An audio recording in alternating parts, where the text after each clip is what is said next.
Hello everyone, আশা করি সবাই ভালো আছো।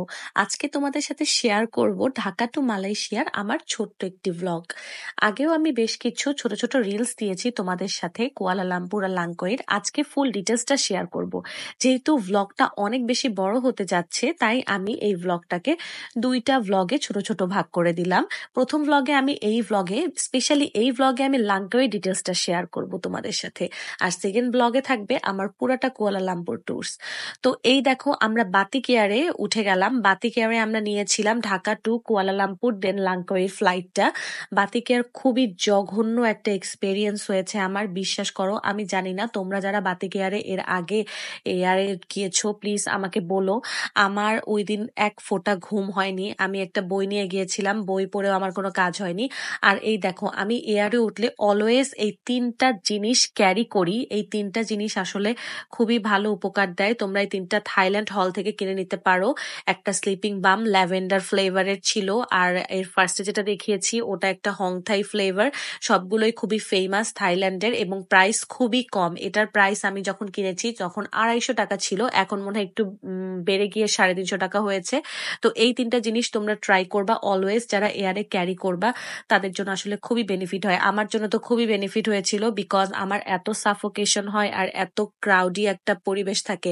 আর বাতিক এয়ারটা আমি বলবো, মালয়েশিয়া এয়ারলাইনটা তোমরা, মালয়েশিয়া এয়ারলাইন যেটা ওটা বেশি প্রেফার করেছি আমি। আমরা ব্যাক করার সময় মালয়েশিয়া এয়ারলাইন নিয়েছিলাম এবং মালয়েশিয়া এয়ারলাইনের সার্ভিস বেশ ভালো ছিল। সো তোমরা কিন্তু বাতিক এয়ারটা অ্যাভয়েড করো। আমাদের যেহেতু হাতে খুবই কম সময় ছিল, আমরা 1 মাস আগে টিকিট কেটেছি এবং তখন মালয়েশিয়া এয়ারলাইনের এয়ারফেয়ার খুব বেশি ছিল, তাই আমরা বাতিক এয়ারে টিকিট কেটেছিলাম। তো যাই হোক, যে কোনো জায়গায় ট্যুর প্ল্যান করার আগে আমি বলবো অ্যাটলিস্ট 2 থেকে 3 মাস আগে থেকে এয়ারফেয়ারটা কেটে রাখার জন্য। তাহলে একটা খুবই রিজনেবল প্রাইসে তোমরা পেয়ে যাবে এয়ারফেয়ার। তো যাই হোক, এখানে আমরা এয়ারপোর্টে নামার পরে আমার বোনের সাথে একটা কাহিনী হয়ে গিয়েছিল। আমার বোনকে আমরা হারিয়ে ফেলেছিলাম, বিকজ আমাদের সবার ইমিগ্রেশন যেখানে হওয়ার কথা ছিল সেখানে আসলে হয়নি।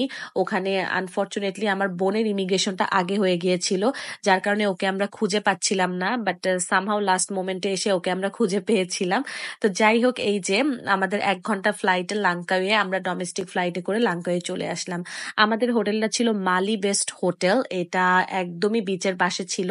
তো আমাদের হোটেলের চেক ইন ছিল 3 PM, বাট আমরা অনেক আগে পৌঁছে গিয়েছিলাম, তাই আমরা আগে একটু বসে চিল করছিলাম ওখানে। ওটা খুবই সুন্দর একটা জায়গা ছিল। তো এই তো আমাদের গাড়িতে করে নিয়ে যাচ্ছিল আমাদের হোটেলে। তো এই তো হোটেলে আমরা উঠলাম। আমরা একটা ফ্যামিলি টাইপের রুম নিয়েছিলাম। এই রুমের ভাড়া পড়েছিল পার নাইট 5,000 টাকা করে। আমরা এখানে 2 নাইটস থাকবো, 2 নাইটস 3 ডেজ। তো এই রুমটা যদি বলতে চাই, রুমটা আসলে খুবই বেসিক একটা রুম ছিল। একটা ওয়াশরুম ছিল, 2টা খাট দেওয়া ছিল, একটা সোফা ছিল, আর নেসেসারি যা থাকে। আমি ভেবেছিলাম এখানে মেবি একটা ব্যালকনি টাইপের কিছু হবে, বাট এখানে আসলে কিছুই ছিল না। তো যাই হোক, এরপরে রেডি হয়ে তাড়াহুড়া করে আমরা চলে গেলাম আইল্যান্ডে। এখানে আমরা একটা জাহাজ না, ছোট একটা স্পিড বোট টাইপের, ওটা আমরা ভাড়া করে নিয়ে একটা আইল্যান্ডে ভিজিট করতে গিয়েছিলাম। এবং ইগল পয়েন্ট আছে ওখানে, তোমরা যারা লাংকয়েতে গিয়েছো জানো, ইগল পয়েন্টে গিয়েছিলাম আমরা। আর এই যে এই Jio forest park, কিলিম Jio forest park, এখানে আমরা গিয়েছিলাম ফার্স্টের দিন। আমাদের হাতে সময় খুবই কম ছিল, বিকজ আমাদের ল্যান্ড করে লাঞ্চ করে হোটেলে উঠতে উঠতে অলমোস্ট 4টা বেজে গিয়েছিল। তারপরে আমরা এই সুন্দর কিছু আইল্যান্ডের এখানে ঘোরাফেরা করলাম, কিছু ছবি তুললাম। ঠিক ওই মোমেন্টেই আসলে অনেক বৃষ্টি শুরু হয়েছিল। আর মালয়েশিয়ার ওয়েদারের কথা কি বলবো, এই যে দেখো, এখন দেখো রোদ, আর একটু পরেই আবার বৃষ্টি শুরু হয়ে গিয়েছিল। তো মালয়েশিয়ায় যারা ট্রাভেলে যাবা তারা অবভিয়াসলি আমব্রেলা সাথে রাখতেই হবে। এর পরের দিন আমি কই গিয়েছিলাম দেখো, এর পরের দিন আমি ক্যাবল কারে গিয়েছিলাম। এবং এটা লাংকাউয়ে খুবই ফেমাস একটা ক্যাবল কার, মানে এক পাশে পাহাড় আর এক পাশে সমুদ্র দেখবো, এবং খুবই সুন্দর একটা এক্সপেরিয়েন্স ছিল। এই দেখো, পেছনে ছিল সমুদ্র বিচ আর সামনে ছিল পাহাড়। এই ক্যাবল কারে চড়ার জন্য আমি কত দিন ধরে যে ওয়েট করছিলাম, জাস্ট বলার বাহিরে। তো আলহামদুলিল্লাহ, আল্লাহর ইচ্ছায় আমার শখটা পূরণ হলো। এরপরে আমরা গিয়েছিলাম স্কাই ব্রিজে। ভালো কথা, কথা, এখানে গেলে তোমরা ক্যাবল কার, স্কাই ব্রিজ, 3D মিউজিয়াম এগুলো একটা প্যাকেজ হিসেবে নিতে পারবা। আমার প্রাইসটা এক্সাক্ট মনে নেই, বাট তুমি লাঙ্কইতে যখন যাবে তখন এর আগে তুমি গুগলে সার্চ করে বা ইউটিউবে ভিডিও দেখে আরো ডিটেলসে জানতে পারবে। তো এই যে ক্যাবল কারটা আমার সবচেয়ে বেশি এখানে ভালো লেগেছে, আর স্কাই ব্রিজটা আমার অনেক ভালো লেগেছিল, কিন্তু স্কাই ব্রিজে আমরা একটু ভয় লাগছিল, বিকজ স্কাই ব্রিজে যখন আমরা উঠেছিলাম ওয়েদারটা অনেক বেশি মেঘলা ছিল, আর এত মেঘ ছিল, মেঘের কারণে পুরাটা একদম ব্রিজ ঢেকে গিয়েছিল। তো এই যে ক্যাবল কারটা আসতেছিল, আমি মেনলি ক্যাবল কারটা নিয়ে সবচেয়ে বেশি এক্সাইটেড ছিলাম, because this is the first time আমার জন্য যে আমি ক্যাবল কারে উঠেছিলাম। আর এটা কিন্তু খুবই রিস্কি, এগুলো কিন্তু তোমার যেতে থাকে খুব তাড়াতাড়ি করে বসতে হয়, আদারওয়াইজ কিন্তু তোমার পড়ে যাওয়ার সম্ভাবনা থাকে। তো এরপরে দেখো এখানে মিউজিয়ামের সামনে জায়গাটা খুবই সুন্দর, ডেকোরেশনটা। আর টিকিট কাটার পরে ওরা কিন্তু টিকিটটা তোমার হাতে বেঁধে দিবে, যাতে করে তুমি ওটা স্ক্যান করতে হয়, তোমাকে স্ক্যান করে করে তুমি পরের স্পটগুলোতে যাবে। তো এই যে এটা হচ্ছে আমাদের এই মিউজিয়ামের সামনে এরকম সুন্দর একটা ইয়ে ছিল, আমার খুব ভালো লেগেছিল। তো এখানে একটা ছোট ভিডিও করলাম। এই দেখো তোমাদেরকে দেখাই স্কাই ব্রিজের একটা ভিডিও। স্কাই ব্রিজের ওয়েদারটা যে কি সুন্দর ছিল ওই দিন। এদিন কিন্তু খুবই মেঘলা ছিল, প্লাস অনেক মেঘ ছিল, বাতাস ছিল, আর প্রচন্ড লেভেলের ঠান্ডা ছিল। আর আমার কাছে আসলে খুবই ভালো লাগছিল, আমি খুব এনজয় করেছিলাম। আর আমার কাছে মালয়েশিয়ার ওয়েদারটা খুবই উইয়ার্ড লেগেছে, কারণ ওদের এখন দেখো খুব বৃষ্টি হচ্ছে, কিছুক্ষণ পরে আবার রোদ উঠে যাচ্ছে। তো মালয়েশিয়ার ওয়েদারের আসলে কোনো গ্যারান্টি নেই। সো সেই হিসেবেই তোমরা সেরকম কমফোর্টেবল ড্রেস আপই পরো। তো এই যে আমরা এখন আমাদের 3D আর্ট মিউজিয়ামটায় যাব। এই মিউজিয়ামটা জানি আমার হাজবেন্ড বলতেছিল যে দেখো এটা তো বাচ্চাদের জিনিস, তুমি এখানে যে কি করবে, বাট আমি ওকে বললাম যে না, যেহেতু আসছি আমি 3D মিউজিয়ামে যাব, যেহেতু আবার কবে আসবো কি আসবো না তার তো কোনো গ্যারান্টি নেই। তো চলো তোমাদের সবাইকে দেখাবো 3D মিউজিয়ামে আমি কি কি দেখলাম। 3D মিউজিয়ামে এখানে যারা মালয়েশিয়া আগে এসেছো তারা জানো 3D মিউজিয়ামে মেইনলি কি।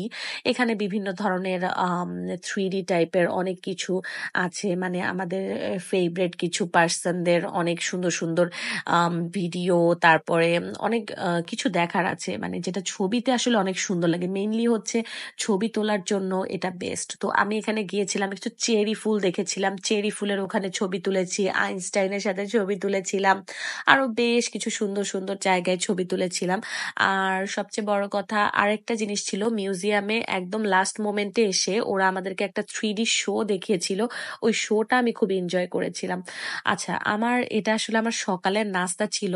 লাঙ্কাউইতে একটা আমি ব্যাড রিভিউ দিব তোমাদেরকে, ওদের খাবারের টেস্ট খুবই বাজে, খুবই জঘন্য, প্লাস ওদের প্রাইসও অনেক বেশি।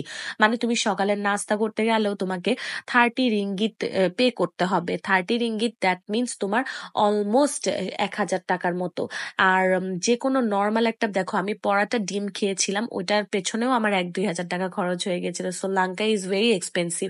আর একটু আগে যেটা দেখালাম তোমাদেরকে আরেকটা জিনিস বলতে চাই, স্কাই ব্রিজে গেলে কিন্তু অবশ্যই তোমাদের অনেক বেশি হাঁটতে হবে, কারণ লিফট কিন্তু অ্যাভেলেবেল থাকে না অলওয়েজ, সেটা মাথায় রেখে স্কাই ব্রিজে উঠবে। এটা ছিল আমাদের সেদিনের বিকেলে, মানে দুপুরের অ্যাক্টিভিটিস। সকালে আমরা স্কাই ব্রিজে ওই 3D মিউজিয়ামে গিয়েছিলাম, আর বিকালে গিয়েছিলাম আইল্যান্ড হোপিং এ। আইল্যান্ড হোপিং এ আমি এই সুন্দর গাউনটা, বডি কোনটা পরেছিলাম, এটা আমি একটা পেজ থেকে নিয়েছিলাম, যদি তোমরা জানতে চাও কোন পেজ থেকে তাহলে বলবে। তো ওখানে আসলে আমরা কেউই পানিতে নামিনি, দ্যাটস ওয়াই আমরা আমাদের হোটেলের পাশে, এই যে হোটেলের সামনে এই বিচটা ছিল, এইখানে আমরা কিছু মজা করেছিলাম সবাই মেয়েরা মিলে, কারণ ছেলেরা হচ্ছে ওই আইল্যান্ড হোপিং এ পানিতে নেমেছিল, আমরা নামতে পারি নাই। তাই আমি, আমার বোন, তারপরে আমাদের সাথে যারা ছিল সবাই মিলে আমরা পানিতে কিছুক্ষণ মজা করলাম, বিকজ আজকেই আমাদের অলমোস্ট লাস্ট ডে ছিল, মানে সরি লাস্ট ডেই ছিল আমাদের লাঙ্কইতে। পা অসম্ভব ব্যথা করছিল, তাই সবাই মিলে একটি কি নিব চিন্তা করতে করতে একটা ফুট ম্যাসাজ নিয়ে ফেললাম সবাই মিলে। এখানে ফুট ম্যাসাজ কিন্তু ছেলে মেয়ে একসাথেই নেওয়া যায়, এবং এটাতে খুবই মজার একটা এক্সপেরিয়েন্স হয় আসলে। তো তোমরা যারা নিতে চাও তারা কিন্তু খুব ইজিলি নিতে পারো। ফুট ম্যাসাজ, হেড, শোল্ডার, 3টা ম্যাসাজে 30 রিঙ্গিতের মতো আমাদের লেগেছিল। ওখানে 4-5টার মতো দোকান আছে, তোমরা ওখান থেকে দরদাম করে যে কোনো একটা নিতে পারো। এই ছিল আমার ছোট্ট ভ্লগ, কুয়ালালামপুরে দেখা হবে, টাটা, বাই বাই।